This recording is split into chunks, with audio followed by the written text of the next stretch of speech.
In this video, I am going to show you how to verify a trig identity, which pretty much means to prove that it is true.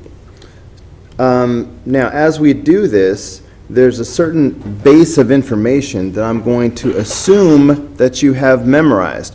For example, all of these definitions of tangent, sine, cosine, secant, cosecant, and cotangent, I'm going to assume that you know these things. In addition to that, you have to know the Pythagorean identities. In fact, if I were you, at the beginning of any homework or quiz or test, from memory, I would generate the following chart. You should be able to generate the following chart. Okay, in these two squares, I'm going to write the fundamental Pythagorean identity twice.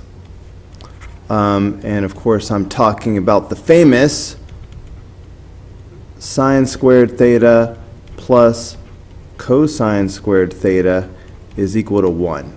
I'm just going to write that twice. Sine squared theta plus cosine squared theta is equal to 1. It's so important, it's worth writing twice.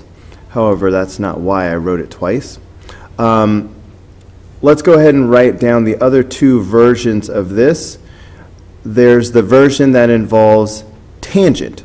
So if we have 1 plus tangent squared theta, that is equal to secant squared theta. Memorize that.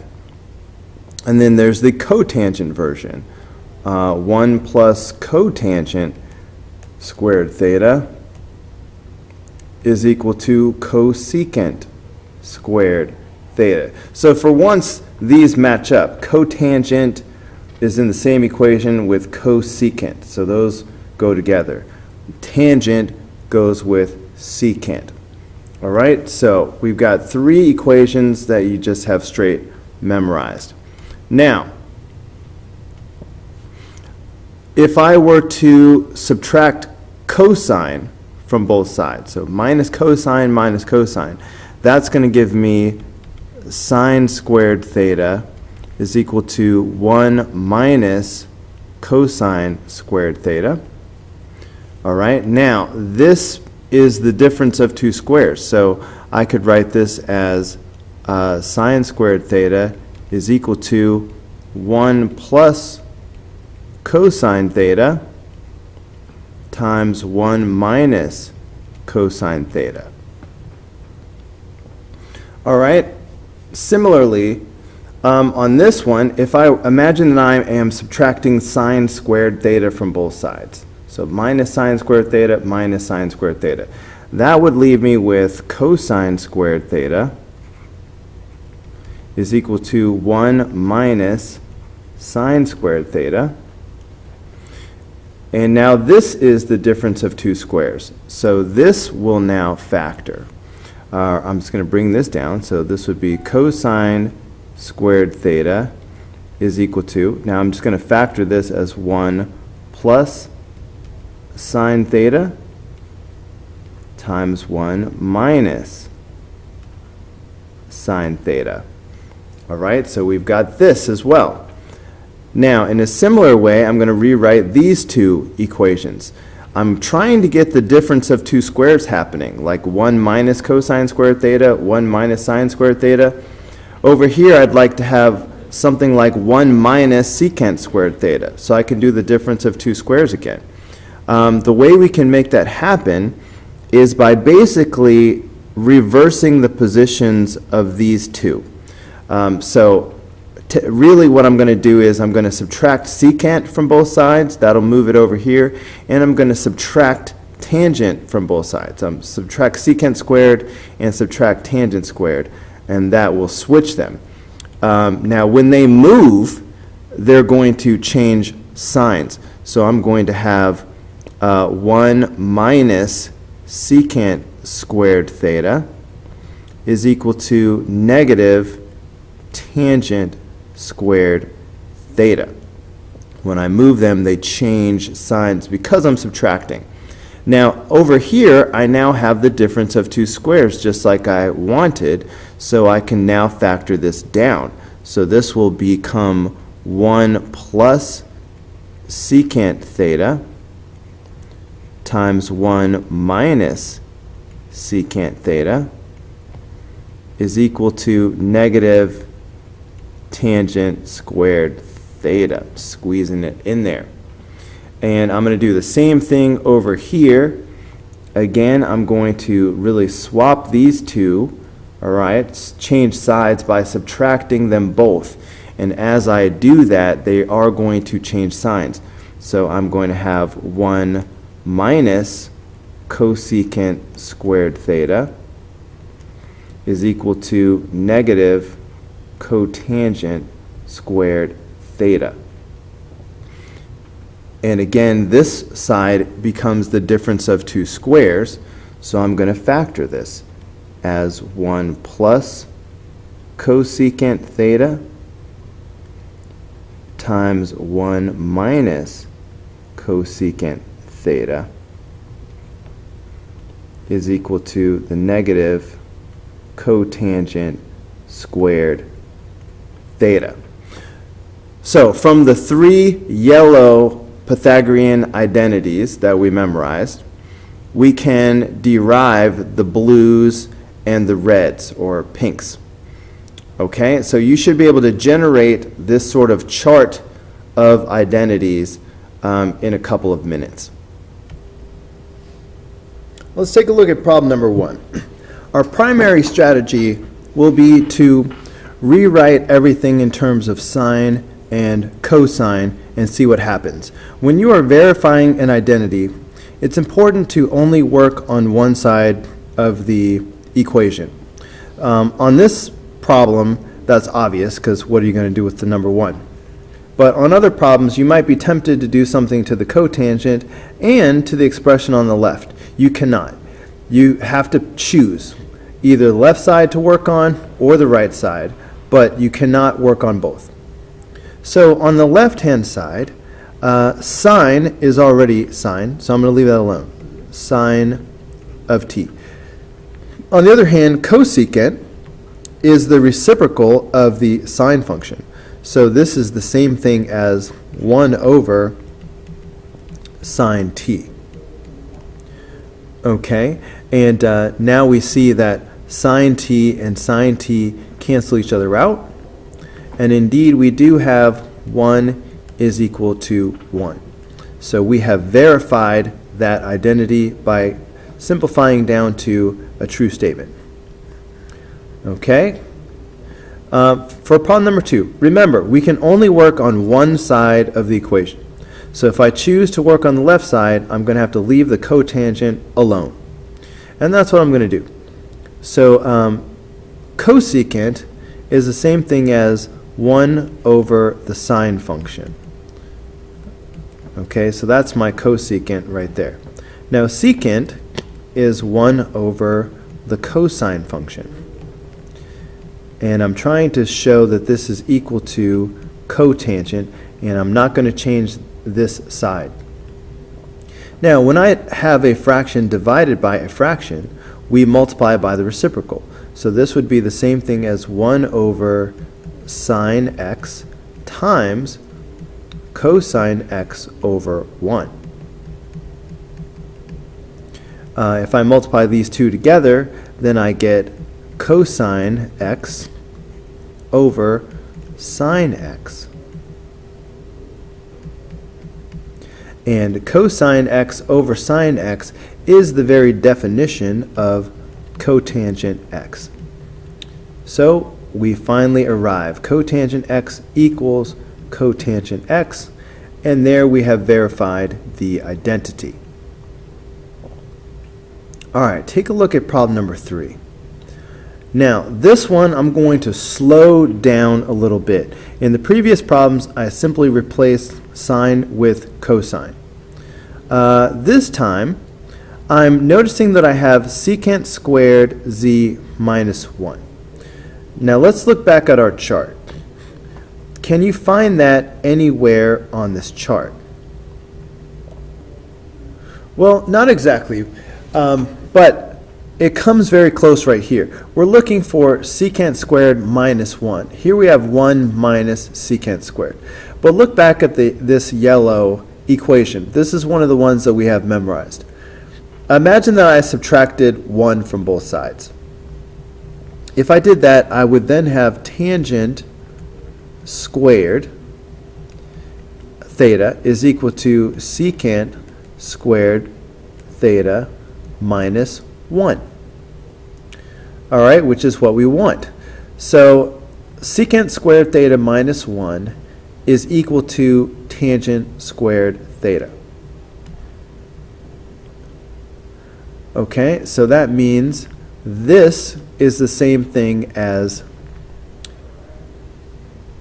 tangent squared z. So let's try that out. So now I have cosine squared z times tangent squared z, and that is equal to sine squared z. So clearly I am working on the left side of the equation. That means I cannot touch the right side of the equation. I better leave it alone. Now I'm going to go ahead and regress to what I was doing before and write everything in terms of sine and cosine. So here I already have cosine squared z. How about tangent? Tangent is sine over cosine. So this will be sine squared z over cosine squared z.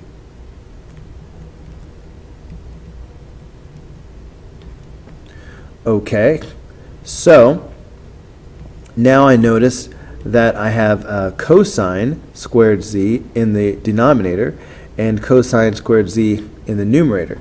These will cancel each other out, and that's going to leave sine squared z is equal to sine squared z. So once again, I have verified this identity. Okay, how about number 4?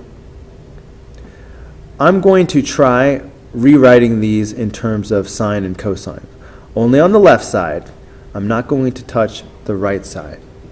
So tangent y, tangent is sine over cosine. So this would be sine y over cosine y. Cosecant is the reciprocal of the sine function. So this will be 1 over sine y.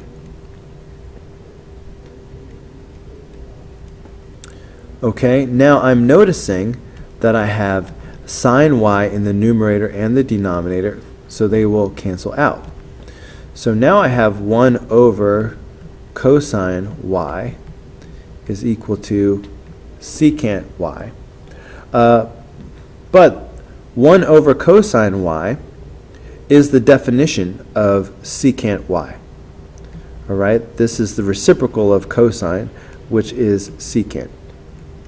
So secant y equals secant y, and there we have verified another identity. All right, let's try the same thing here. I'm going to write everything in terms of sine and cosine and see if I can make it equal 1. So tangent is sine over cosine, so sine theta over cosine theta. And then we have times cosine theta. And then cotangent is going to be cosine over sine.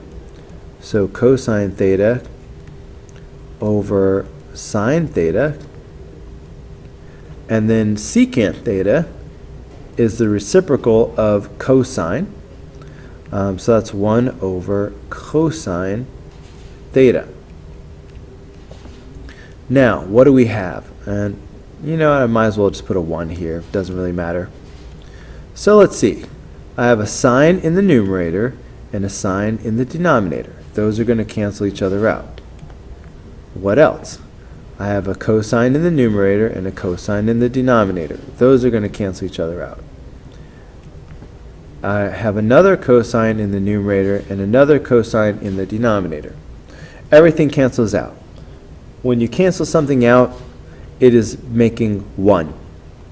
Anything divided by itself is 1. So when everything canceled out, I got 1.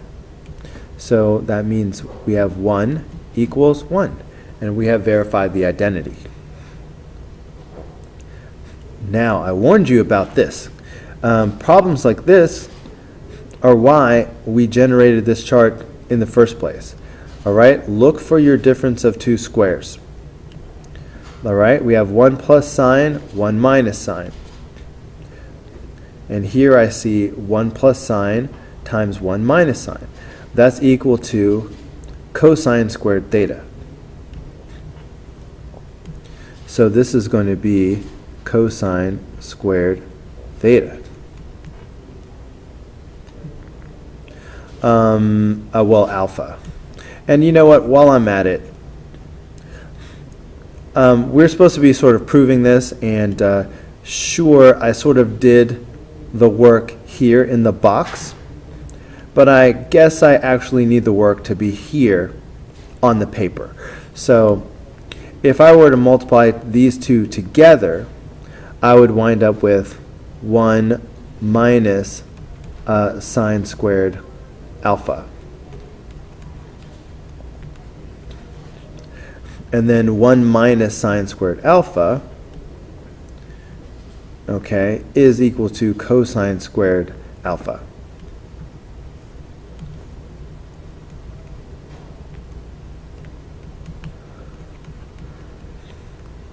All right, so that allows us to show some work instead of just immediately putting the answer. All right, so there's number 6. Okay, I see cosecant squared alpha minus 1. Let's look back at our notes.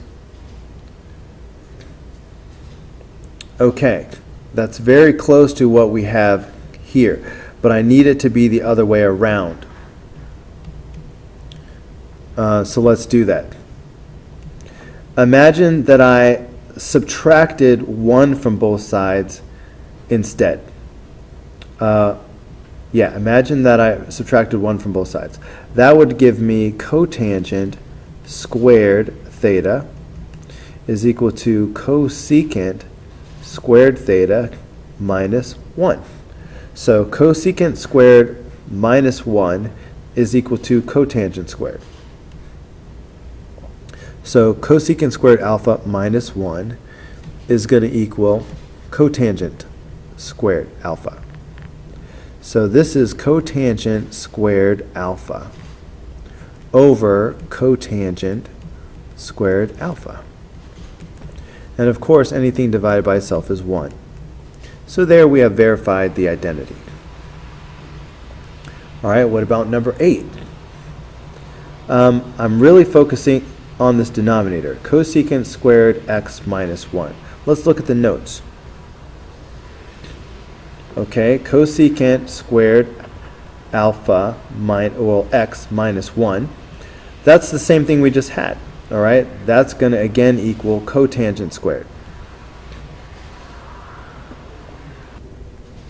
So that's going to give me cosecant squared x. Now in the denominator, I have cotangent squared x. All right, so I have a little bit more work to do.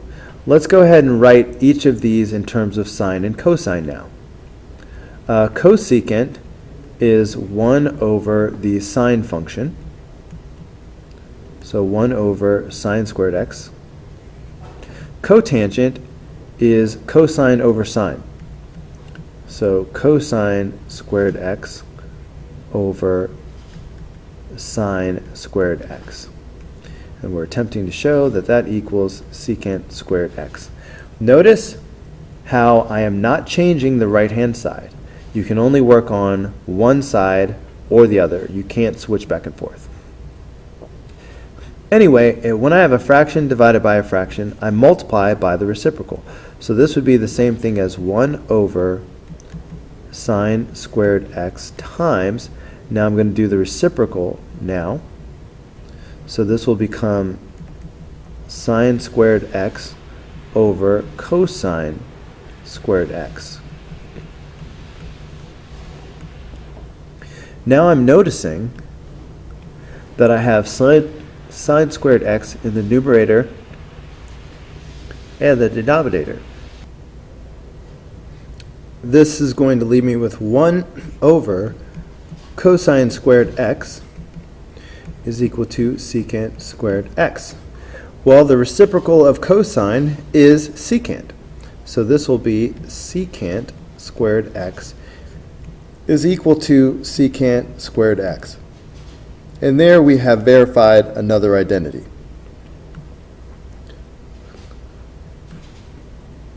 Okay, let's do it again. Okay, it looks like we only have 2 more. I'm going to try rewriting these using only sine and cosine. So let's start with cosecant, which is the reciprocal of the sine function. So that's going to be 1 over sine beta. Cotangent is cosine over sine. So this will be cosine beta over sine beta. And I'm trying to show that this is equal to secant beta. When I divide a fraction by another fraction, I multiply it by the reciprocal. So this would be the same thing as 1 over sine beta times, now I do the reciprocal, sine beta over cosine beta.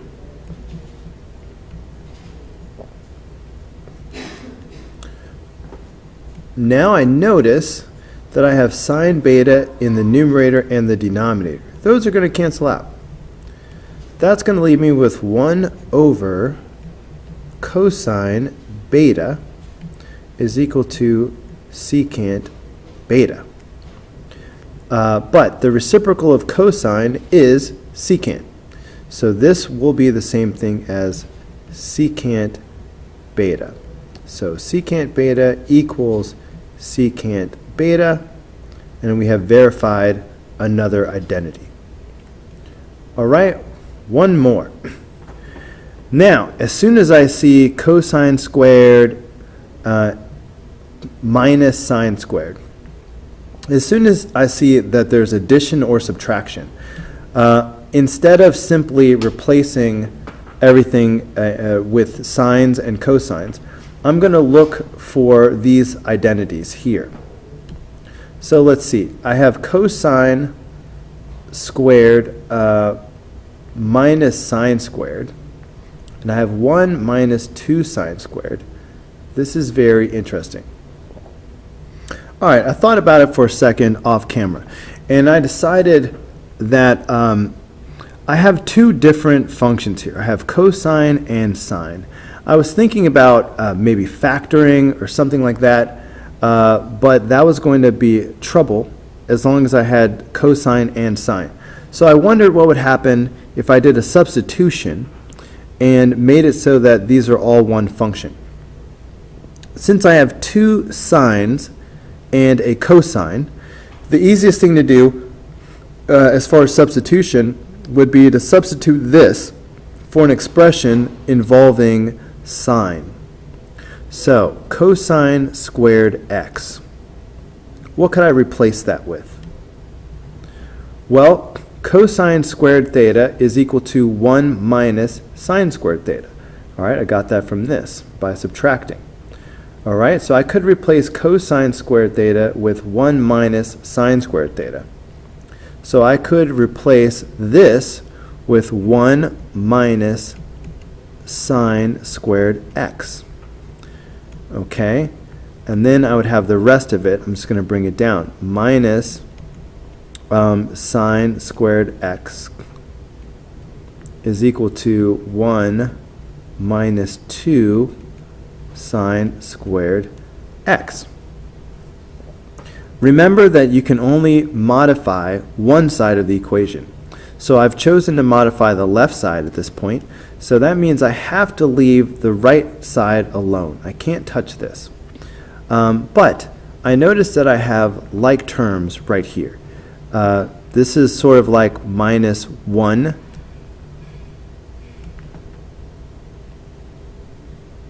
sine squared x and another minus 1 sine squared x. If I combine these two, that's going to be minus 2 sine squared x. So that will give me 1 minus 2 sine squared x, like terms. Okay, and just bringing this down equals 1 minus 2 sine squared x. Oh, look at that. I'm done. The left side equals the right side. I only changed one side, so I'm good. So there you have it. We have verified our final identity. That's going to do it for this video. I hope it was helpful, and I look forward to seeing you on the next video.